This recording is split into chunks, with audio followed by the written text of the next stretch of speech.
Seeja Taxila Tamil podcast உங்களை இந்த ஆழமான விவாதத்திற்கு வரவேற்கிறது. வீட்டில் இருந்தபடியே வரிச்சட்ட வழக்குகளை கேட்க மகிழுங்கள். ஜிஎஸ்டி சட்ட அறிவை மேம்படுத்த சீஜா டாக்ஸ்லா தமிழ் பாட்காஸ்டை தவறாமல் கேளுங்கள். எங்களுடன் இணைந்திருக்க தொடர்பு கொள்ள வேண்டிய எண் 9964886879. வணக்கம். நீங்க ஒரு தொழில் பண்றீங்க, எல்லாம் சரியா போயிட்டு இருக்குன்னு நினைக்கும் போது திடீர்னு ஜிஎஸ்டி துறையிலிருந்து தடிமனா ஒரு கவர் வருதுன்னு கற்பனை பண்ணி பாருங்க. நீங்க அதை பிரிச்சு பார்த்தா அது ஜூலை 2017 இருந்து மார்ச் 2020 வரைக்குமான, அதாவது கிட்டத்தட்ட 3 வருஷத்துக்கான வரி பிரச்சனைகளை ஒரே நோட்டீஸ்ல தொகுத்து அனுப்பப்பட்டிருக்கு. ஆமா, இது நிறைய பேருக்கு நடக்குது. பார்த்த உடனே ஒரு சின்ன பதட்டம் வரும் இல்லையா? இவ்ளோ வருஷத்துக்கான கணக்கையும் ஒன்னா சேர்த்து எப்படி பதில் சொல்றது அப்படிங்கிற குழப்பம் வரும். ஆனா அதுக்கு அடுத்து வர வேண்டிய முக்கியமான கேள்வி, ஒரு நிமிஷம். ஆமா, ஒரு நிமிஷம். இப்படி பல வருஷங்களுக்கு சேர்த்து ஒரே நோட்டீஸ் அனுப்புறதுக்கு சட்டத்துல இடம் இருக்கா என்பதுதான் இன்னைக்கு நாம இந்த கேள்விக்கு தான் விட தேட போறோம். கரெக்ட். இது நிறைய வரி செலுத்துபவர்கள் சந்திக்கிற ஒரு முக்கியமான நடைமுறை சிக்கல். வரித்துறையோட வசதிக்காகவோ இல்ல அவசரத்துக்காகவோ இப்படி பல நிதி ஆண்டுகளை இணைத்து ஒரே காரணம் கேட்கும் அறிவிப்பு, அதாவது ஷோ காஸ் நோட்டீஸ் அனுப்பப்படுது. ஆனா சட்டம் இதை எப்படி பாக்குது? ஒரு வரி செலுத்துபவரோட உரிமைகளை இது எப்படி பாதிக்குது? இந்த விஷயத்தை ரொம்ப தெளிவா விளக்கி சமீபத்துல கர்நாடக உயர்நீதிமன்றம் ஒரு தீர்ப்பு கொடுத்திருக்கு. ஓ, அப்போ அதை வச்சுதான் நாம இன்னைக்கு ஆழமா விவாதிக்க போறோம். ஆமா, ரொம்ப நல்லது. அப்போ அந்த வழக்கின் பின்னணி என்ன?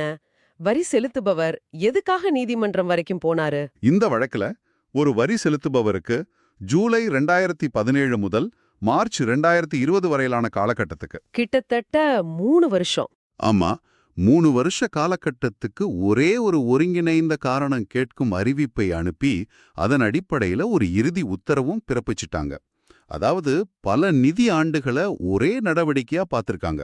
ஓகே. இதை எதிர்த்து தான் அவர் கர்நாடக உயர்நீதிமன்றத்தை அணுகினார்.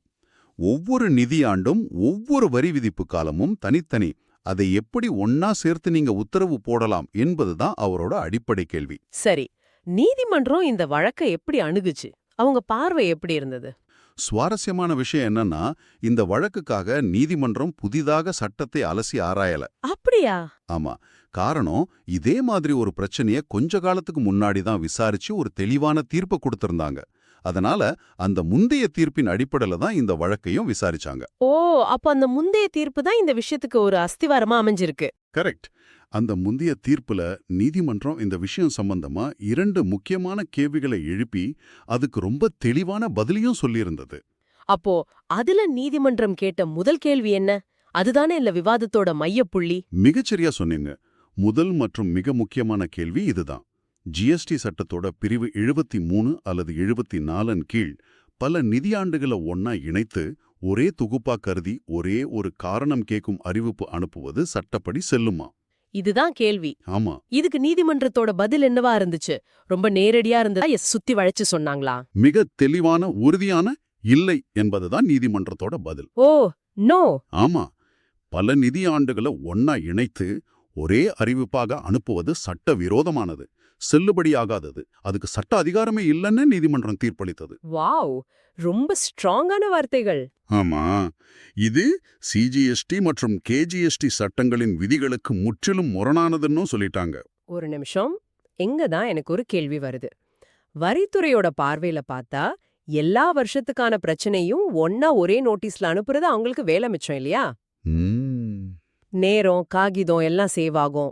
ஒரு சின்ன நடைமுறை விஷயத்துக்காக ஏன் நீதிமன்றம் இவ்ளோ கடுமையா சட்டவிரோதம்னு சொல்லணும்? இதுல வரியை ஏமாத்த போறதில்லையே. இது ஒரு அருமையான கேள்வி. மேலோட்டமா பார்க்கும்போது இது ஒரு சின்ன நடைமுறை பிழை மாதிரி தெரியலாம். ஆனா இது வெறும் டெக்னிக்கல் விஷயம் இல்ல. இது இயற்கை நீதி அப்படிங்கிற ஒரு பெரிய கொள்கையோட சம்பந்தப்பட்டது. Natural justice. கரெக்ட். ஏன் சட்டம் அப்படி வடிவமைக்கப்பட்டிருக்குன்னு நாம புரிஞ்சுக்கணும். ஜிஎஸ்டி சட்டத்தை பொறுத்தவரை ஒவ்வொரு வரி விதிப்பு காலமும், அதாவது ஒவ்வொரு மாசமும் அல்லது காலாண்டும் ஒரு தனிப்பட்ட கணக்கு யூனிட். சரி. அந்தந்த காலத்துக்குன்னு தனி ரிட்டர்ன்ஸ், தனி இன்புட் டாக்ஸ் கிரெடிட், தனி வரி செலுத்துதல்னு எல்லாமே தனித்தனி. ஆமா. இப்போ 2017 நடந்த ஒரு பரிவர்த்தனையையும் 2020 நடந்த இன்னொரு பரிவர்த்தனையையும் ஒன்னா ஒரே நோட்டீஸ்ல போட்டா வரி செலுத்துபவர் எப்படி அதுக்கு தெளிவா பதில் தயாரிக்க முடியும்? அது கஷ்டம்தான். ஒரு காலகட்டத்தோட உண்மைகள் இன்னொரு காலகட்டத்தோட குழம்பிடும். ஒரு தெளிவான நியாயமான பதில வழங்க முடியாம அவரோட உரிமையை இது பறிக்குது. அதனால தான் நீதிமன்றம் நடைமுறை என்பது நியாயத்தை உறுதி செய்வதற்காக தானே தவிர வசதிக்காக இல்ல அப்படிங்கறத ரொம்ப அழுத்தமா சொல்லியிருக்கு. ஓகே, இப்ப புரியுது. இது வெறும் ஃபார்மாலிட்டி இல்ல, ஒருத்தருக்கு தன்னை தற்காத்துக் கொள்ள கொடுக்கப்படுற நியாயமான வாய்ப்பு சம்பந்தப்பட்டது. சரி, அப்போ நீதிமன்றம் விசாரிச்ச அந்த இரண்டாவது கேள்வி என்ன? இரண்டாவது கேள்வி இந்த சட்ட விதியை அந்த குறிப்பிட்ட வழக்கோட சூழ்நிலைக்கு பொருத்தி பார்க்கறது தான். அந்த முந்தைய வழக்குல நோட்டீஸ் பல நிதியாண்டுகளை உள்ளடக்கி இருந்ததால அது சட்டப்படி செல்லாதுன்னு சொல்லி நீதிமன்றம் அதை மொத்தமா ரத்து செஞ்சது. அப்ப நாம இன்னைக்கு பேசுற இந்த வழக்குலயும் அதே லாஜிக் தானே? அதேதான். இங்கேயும் நோட்டீஸ் ஜூலை 2017 இருந்து மார்ச் 2020 வரை, அதாவது பல நிதியாண்டுகளை உள்ளடக்கி இருக்கு. ஆமா, இந்த வழக்கின் பிரச்சனையும் முந்தைய தீர்ப்புல தீர்க்கப்பட்ட பிரச்சனையும் 100% ஒண்ணுதான் நீதிமன்றம் சொல்லுச்சு. சரி, காரணம் கேட்கும் அறிவிப்பு பல ஆண்டுகளை உள்ளடக்கிய ஒரு தொகுப்பா இருந்ததால அது சட்டவிரோதமானது.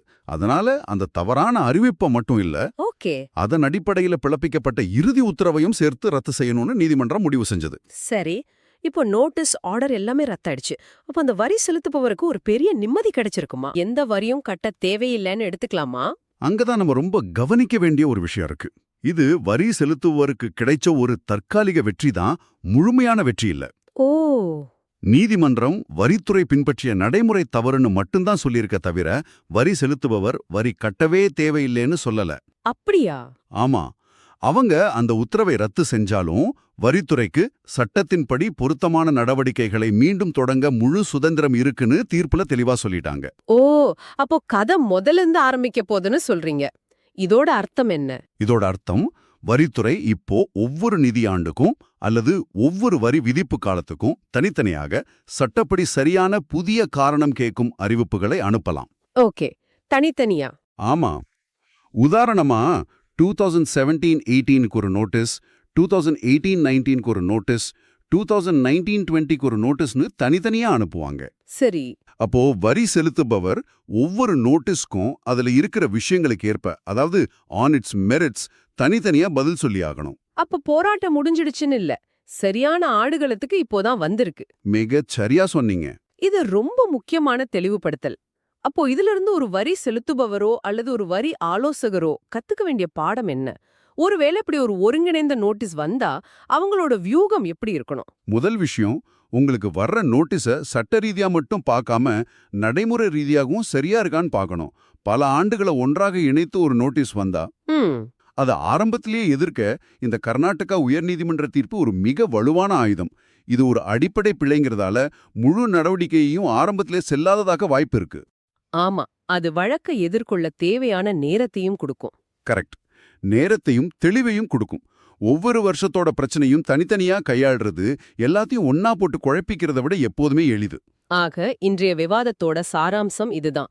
வரி சட்டங்கள்ல வரி எவ்வளவு முக்கியமோ அந்த வரிய வசூலிக்க பயன்படுத்தும் நடைமுறைகளும் அதே அளவு முக்கியம். ஆமா, ரெண்டுமே சமம். கர்நாடக உயர்நீதிமன்றத்தின்படி பல நிதி ஆண்டுகளை ஒன்றாக இணைத்து ஒரே நோட்டீஸ் அனுப்புவது சட்டப்படி செல்லாது. அதிகாரிகள் சட்டத்தை மதிச்சு ஒவ்வொரு காலத்திற்கும் தனித்தனி நோட்டீஸ் அனுப்பியாக வேண்டும். இது வரி செலுத்துபவரின் உரிமையை பாதுகாக்குது. இறுதியா நீங்க யோசிக்கிறதுக்காக ஒரு கேள்வி. இந்த தீர்ப்பு நடைமுறை பிழைகளிலிருந்து வரி செலுத்துபவர்களை பாதுகாக்குது, சரி. ஆனா அதே சமயம் இது இன்னொரு விஷயத்தையும் நமக்கு நினைவுபடுத்துது. என்ன அது? வரித்துறை சரியான முறையில தனித்தனியா புதிய நோட்டீஸ்களை அனுப்பும்போது நாம் அதை எதிர்கொள்ள தயாரா இருக்கணும். அப்போ ஒவ்வொரு காலகட்டத்திற்கும் நீங்க வச்சிருக்கிற ஆவணங்களோட வலிமையை பொறுத்து தான் உங்க வாதம் அமையும். ஆமா, அதுதான் முக்கியம். அதனால நீங்க உங்களையே இப்படி கேட்டுக்கோங்க. உங்க கணக்கு வழக்குகள், பதிவேடுகள் எல்லாம் ஒவ்வொரு வரி விதிப்பு காலத்திற்கும் ஏற்ப தனித்தனியாகவும் தெளிவாகவும் பிரிக்கப்பட்டு எந்த ஒரு தனிப்பட்ட விசாரணைக்கும் தயாரா இருக்கா? இது சீஜா டாக்ஸ்லா தமிழ் பாட்காஸ்ட், உங்கள் GST legal learning partner. GST சட்டம் பேசும் உங்கள் தோழன் எங்களுடன் இணைந்திருக்க தொடர்பு கொள்ள வேண்டிய எண் 9964886879.